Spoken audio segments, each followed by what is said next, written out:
শুভেচ্ছা, অভিনন্দন। আজ যে নাটকটি আমরা পরিবেশন করতে চলেছি, তিন তনয়া, তিনটি মেয়ে বিভিন্ন জায়গা থেকে এসে তাদের যে লড়াই করে তারা যে এক জায়গায় পৌঁছেছে, সেটা নিয়েই তারা একটা ঘরে বসে আর কি আলোচনা করছে। জয়া চরিত্রে অভিনয় করছে মিতালি গোস্বামী, আর মৃত্যুর চরিত্রে অভিনয় করছি আমি শিল্পী দাস, আর তন্বীর চরিত্রে অভিনয় করছে অমিতা মিশ্র। শুরু হচ্ছে শ্রুতি নাটক তিন তনয়া। বুঝলি মিতু, এই যে বৃষ্টিটা পড়ছে না, ঠিক এইভাবে আমার বিয়ের প্রথম বছরটা কেটে কেটে কেটেছে। শ্বশুরবাড়ির ওই বিশাল ঠাকুর দালান, গয়নার ভার আর নিয়ন্ত্রণের বেড়া যায়, মনে হতো তোমাকে মরে যাবে। ওরে আমার কপাল, তুমি তো আমার রাজপ্রাসাদের কথা কইতাছো জয়াদি। আমার কথা চিন্তা করো, যখন দেশ ছাইরা এপারে আইলাম, হাতে একটা পয়সা নাই। মানুষ কয় উৎপাস্ত হইছে, উৎপাস্ত, পেটে খিদা, পরনে কালি মারা শাড়ি, কিন্তু জিদ আছিল মনে, বাপের ভিটা হারাইছি, নিজের সম্মান হারাইতে দিব না। তোমরা তো ইতিহাস নিয়ে আছো, আমার লড়াইটা দেখো। সকাল 9টা থেকে রাত 9টা এসি কেবিনে বসে থাকা, লোকে ভাবে কি লাক্সারি লাইফ, কিন্তু ওই কাচের দেওয়ালের ওপাশে যে কতবার বসেদের টিটকারি আর নেই বলে পারবে না এমন কথা হজম করতে হয়, তা আমি জানি। গত মাসে তো প্রমোশনটা আটকে দিল, কারণ ওই যে আমি মেয়ে তাই। ওই যে আরে ওখানেই তো মেয়ে আমাদের। আমার শাশুড়ি বলতেন বড় ঘরের বউ, বাইরে কাজ করা মানায় না। আমার ইমিডিয়েটটা তো আলমারিতে বন্দি ছিল 5 বছর। একদিন মনে হলো না, এই সোনার খাঁচায় আমি থাকবো না। আলমারি ভেঙে টিকরি বের করে যেদিন স্কুলে জয়েন করলাম, সেদিন থেকেই তো ওরা আমায় অলক্ষী বলতে শুরু করলো। ঠিক কইছো, ঠিক কইছো। আমারে তো কোন গালমন্দ করে নাই।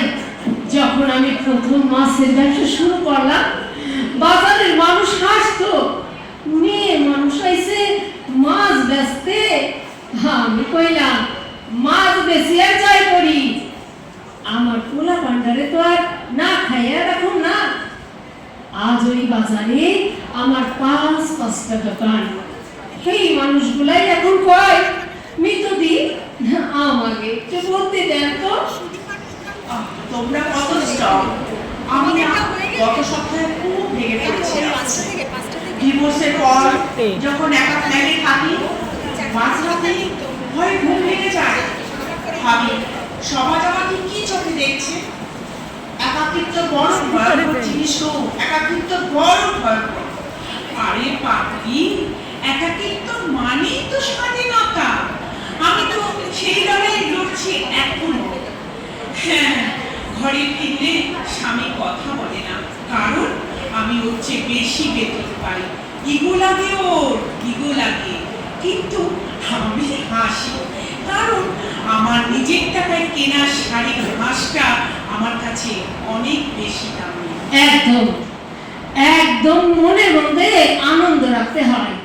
এই যে দেখো তোর নিমা জননী, তুমি তো আজকের যুগের মেয়েয়া। আজ থেকে নিজের দুঃখী ভাব বাদ দাও তো। আমি তোমাকে লাগে আছি, দরকার পড়লে ওপার বাংলার শুটকি ভর্তা রান্না খাইব, সব দুঃখ এক নিমিষে উড়ে যাইব গা। আর আমি আনবো নলিনপুরের সন্দেশ। ভর্তি বাংলার বিমান তো ফুটবলে, আমাদের বন্ধুত্বের নয়। থ্যাংক ইউ দিদি।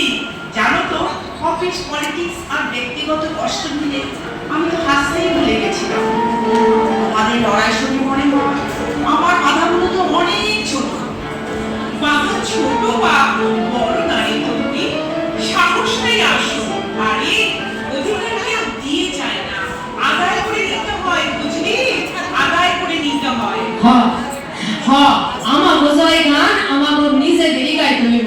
চলো চলো এই বৃষ্টির দিনে একটা গান ধরি।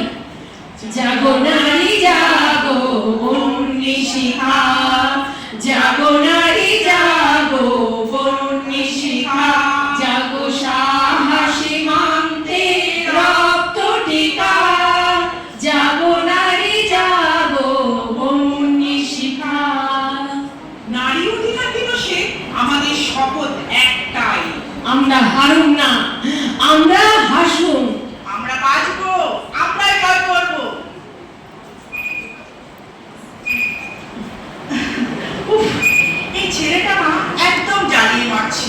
এই দেখো ৮ ঘন্টা পর পর মেসেজ, চা খেয়েছো, বেশি স্ট্রেস নিও না কিন্তু। ও মা, তুমি? এ তো দেখছি বসন্ত এসে গেছে। কে রে?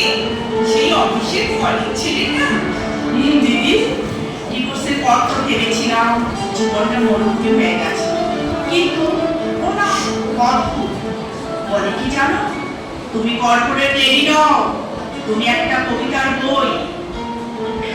শুনলেও হাসি পায়, আবার কেমন জানি। আরে লজ্জা পাও কেন সুন্দরী? এইটাই তো জীবন। এক চাকা পাঞ্চা মিশে বইলা কি গাড়ি চলবো না? নতুন চাকা লাগাইয়া হুড়ুর কইরা দৌড়াও। জামাই আইনা আমারে কইও ওপার থেকে ইলিশ মাছ আইনা খাইমু। এই মাছের ঝোল খাইয়া যদি পোলা তোমার প্রেমে আরো পাগল না হইছে, তাহলে আমার নাম মৃত্যু না। কিন্তু তুই পারিস বটে, তোর ওই এর সাথে তোর রোমান্স কেমন চলছে রে? সারাদিন তো ঝগড়া করিস। আরে দিদি, এইটাই তো আসল রোমান্স। গত রাতে আমি হিসাব করতেছি দোকানে, হ্যাঁ এসে কয় বউ অনেক কাম করছো, এই নাও একখানা বকুল ফুলের মালা। আমি কইলাম মালা দিয়া কি দাম মিটবো? এই কয় না মিটলে নাই, কিন্তু এই ঘেরানে তোমার রানীর মতো লাগতেছে।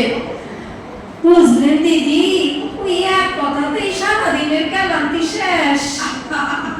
সত্যি মিতুদি, তোমার বাঙাল টান আর তোমার রসিকতা না থাকলে আমাদের আড্ডাটাই চলতো না। এই জয়াদি, তোমার সেই গর্বির শাশুড়ি আর কাকুটা পরে খবর কি? আর বলিস না, কাল রাতে ড্রয়িং রুমে বসে স্কুলের খাতা দেখছিলাম, হঠাৎ দেখি মিস্টার চ্যাটার্জি 2 কাপ কফি নিয়ে সামনে হাজির। আমি তো অবাক, বললাম কি ব্যাপার, সূর্য কোন দিকে উঠলো আজ? ও গভীর মুখে বলল, দেখলাম টিভিতে নারী দিবস নিয়ে এসব বলছে, ভাবলাম আমার বাড়ির হেডমিস্ট্রেসকে একটু ঘুষ দিয়ে রাখি, কাল যেন বকা না খায়। সাব্বাস সাব্বাস, বড়ের লাইনে আইতাছে বাইরে। আর ভাবো, আমরা শুধু তো কি সিরিয়াস দুঃখের গল্প নিয়ে বসেছিলাম, এখন তো পেটে খিল ধরে যাচ্ছে আস্তে আস্তে। দুঃখ তো থাকবেই, কিন্তু সেই দুঃখের উপর দাঁড়িয়ে হো হো করে হাসতে পারাটাই হলো আসল অধিকার। অধিকার মানে শুধু লড়াই নয়, অধিকার মানে নিজের মতো করে খুশি থাকা। ঠিক কইছো, ঠিক কইছো। আজ থেকে আমরা কান্নাকাটি পার্টি না, আমরা হইব জাক্কাস পার্টি। যে আমাকে কান্দাইয়া একাকার করতে দেখবো, তারে আমরা হাসি দিয়া জব্দ করব। একদম একদম দিদি, চলো এবার উঠা যাক। আমার ওই কবিতা বইওয়ালা মানুষটা কিন্তু বাইক নিয়ে বাইরে ক্যাফের বাইরে অপেক্ষা করছে, আজ ওর সাথে একটু মুভি দেখতে যাব। যা যা, আর মিতু তুই যাবি আমার বাড়ি, আজ তোর হাতে সেই শুটকি ভর্তা রান্না করে আমায় খাওয়াবি। অনেকদিন ঘটি বাড়ির মাপা ঝোঁকে মুখটা তিতা হয়ে গেছে। চলেন দিদি চলেন, আজ এই রান্নার সাথে পাড়াটারে একবার মাতাল কইরা দিব। তন্নি তুই জামা ছুটিয়ে প্রেম কর, জীবনটা তো একবারই পাওয়া যায়। লাভ ইউ দিদিরা, love you, happy women's day, happy women's day. আমরা করব জয়, আমরা করব জয়।